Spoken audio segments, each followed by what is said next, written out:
हरिः ओम्। करारविन्देन पदारविन्दम् मुखारविन्दे विनिवेशयन्तम् वटस्य पत्रस्य पुटे शयानम्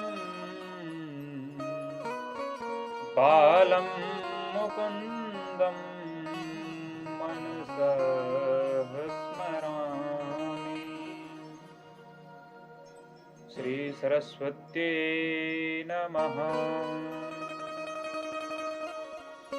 कल तक हमने कथा श्रवण किया कि नारद जी को जब सनकादिकों ने अनेक दृष्टांत दिया कि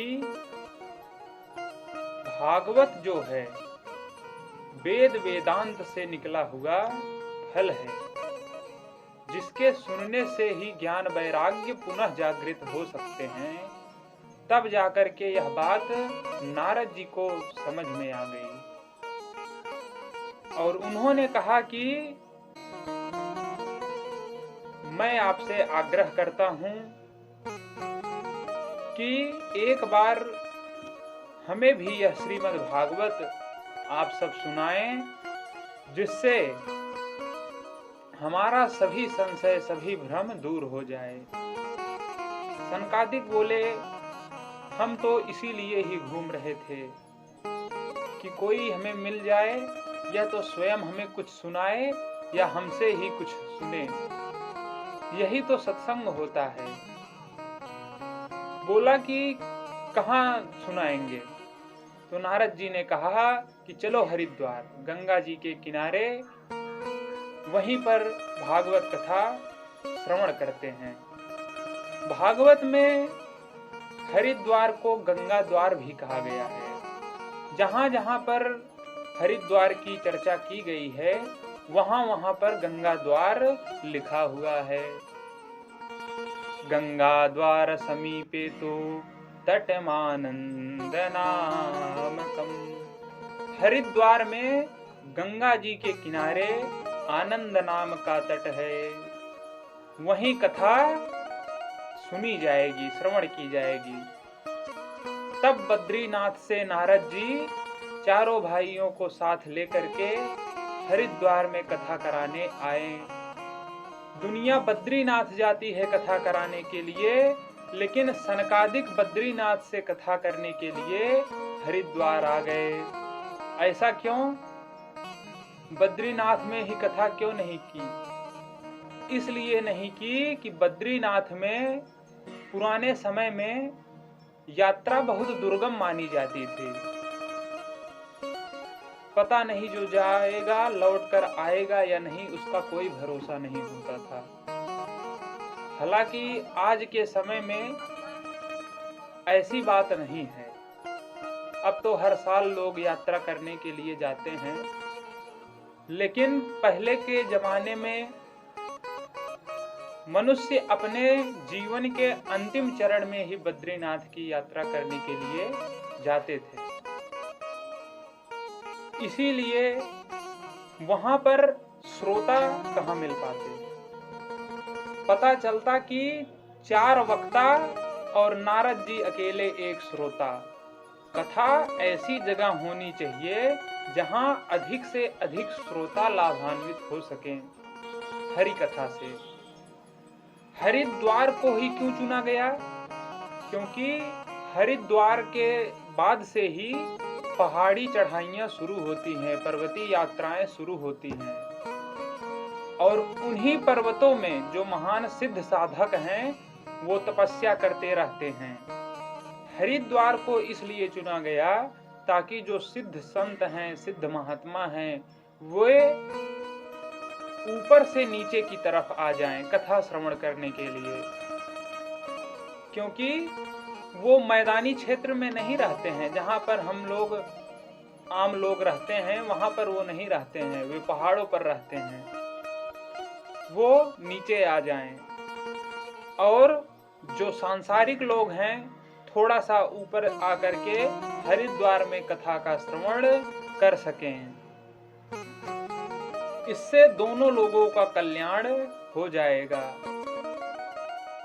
हमेशा दीपक को देहरी पर ही जलाना चाहिए, जिससे अंदर भी प्रकाश हो सके और बाहर भी प्रकाश हो सके। इसीलिए हरिद्वार में अध्यात्म का दीपक श्रीमद् भागवत के रूप में जलाया गया, जिससे महात्मा साधु संत भी लाभान्वित हो सकें और आम सांसारिक जन भी लाभान्वित हो सकें। और जैसे ही ऋषि महर्षियों को पता चला कि हरिद्वार में सनकादिक जी नारद जी को कथा सुनवाने के लिए आए हुए हैं, तो महात्मा लोग दौड़ दौड़ करके कथा सुनने के लिए हरिद्वार पहुंचने लगे। पूर्वशिष्ठश्च वनश्च गौतमो मेधातिथिर्देवल देवरातो। सनकादिकों ने भागवत का महात्म्य कहना प्रारंभ कर दिया व्यासपीठ से। सदा सेव्या श्रीमद् भागवते कथा यस्याः श्रवण मात्रेण हरेश्चित्तं समाश्रयेत्। सनकादिक कहते हैं, देवर्षि, ये श्रीमद् भागवत की कथा हर समय श्रवण करने योग्य है। दिन मुहूर्त निकालने की कोई जरूरत ही नहीं है। जब चाहो तब प्रेम से इसको श्रवण कर सकते हो। और इसको श्रवण करने से फायदा क्या होगा? बोले हरिश्चित्तम समाश्रयेत।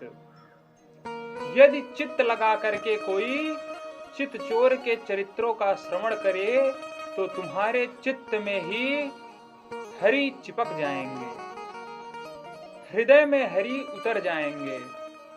हरि को हृदय में लाने वाली यह परम दिव्य कथा है। प्रविष्टा कर्णरंध्रेण, श्रोता के कर्णरंध्रों से हरि हृदय में प्रविष्ट हो जाते हैं। मानव तन पाकर के एक बार भी जिसने इस कथा का जीवन में अपने श्रवण नहीं किया, उसको सनकादिकों ने खूब गालियां दी है। क्या कहा है? आजन्म मात्रमपि येन सठेन किंचित चित्तं विधाय सुख शास्त्र कथा न पिता चांडालवच्च खरवाद्वततेन नीतम् मिथ्या स्वजन्म जननी जनितो भाजा। सनकादिक कहते हैं कि नारद जी, जिसने जीवन में एक बार भी यह दिव्य कथा नहीं सुनी, वह 60 चांडाल के समान है, गधे के समान है, श्वास लेता हुआ मुर्दे के समान है, जन्म लेकर के अपने जननी को व्यर्थ कष्ट देने वाला है और पृथ्वी पर भार के समान है। नारद जी बोले, जैसा है वो ठीक है, आप क्यों गाली दे रहे हैं महाराज? सनकादिक बोले, हम नहीं बोल रहे हैं। एवं बदंत दिवदेव समाज मुख्यः।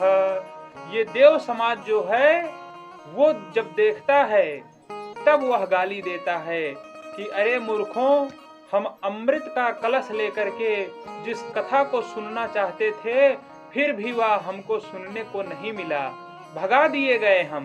और तुम्हें वह कथा सहजता से सुलभ हो रही है, फिर भी इस सौभाग्य से तुम वंचित हो रहे हो।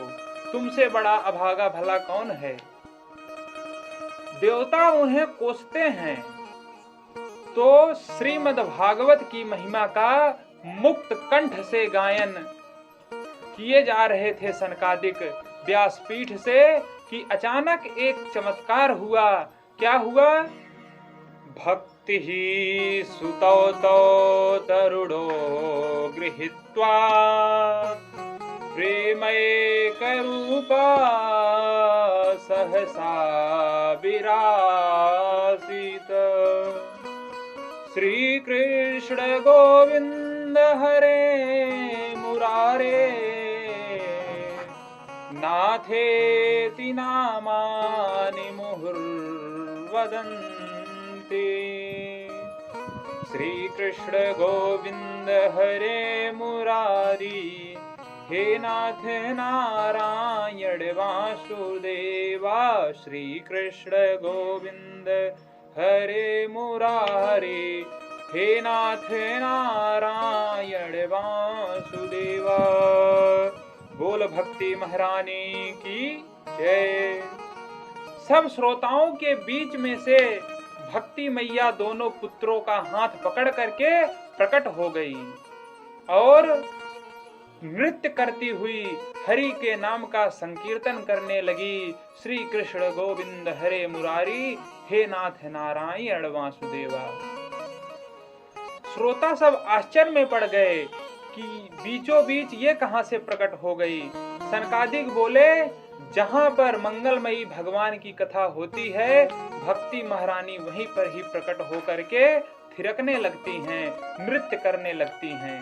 अब नारद जी बड़े खुश हो गए, बोले कि बाबा यह बात हमें समझ में आ गई, यह तो हमें विश्वास हो गया कि श्रीमद् भागवत से ज्ञान वैराग्य और भक्ति पुष्ट होती है। जिनको मैं बुढ़ा छोड़ करके आया था वृंदावन में, अभी कथा पूरी भी नहीं हुई है, केवल महात्म्य के ही श्रवण से ये दोनों जवान दिखने लगे। यदि पूरी कथा ये श्रवण कर लें तो फिर पूछना ही क्या। नारद जी बहुत खुश हो गए, बोले कि महाराज आज हमने भागवत की महिमा समझ ली है, बस एक बात और बता दो कि क्या भागवत सुनने से केवल भक्ति ज्ञान वैराग्य ही बढ़ते हैं कि पापियों के पाप भी धुलते हैं? और धुलते हैं तो कौन कौन से पाप धुल सकते हैं, कृपा करके हमें बताइए महाराज। के विशुद्ध्यन्ति वदन्त मह्यम्। सनकादिक बोले, कौन कौन से पापों के प्रश्न ही खत्म करो, हम तो गारंटी से कहते हैं। जे मानवः पाप कृतस्तु सर्वदा सदा दुराचारता विमार्गाः क्रोधाग्निदग्धा कुटिलाश्च कामिनः सप्ताह यज्ञेन कलौ पुनन्ति ते। पापियों की प्रतिस्पर्धा यदि करा दी जाए तो जो सबसे प्रथम आए, सबसे उच्च कोटि का पापी हो, उसे पकड़ करके ले आओ। यदि वो भी चित्त लगा करके प्रभु के इन चरित्रों का श्रवण करेगा तो कलिकाल में वो भी पवित्र हो सकता है।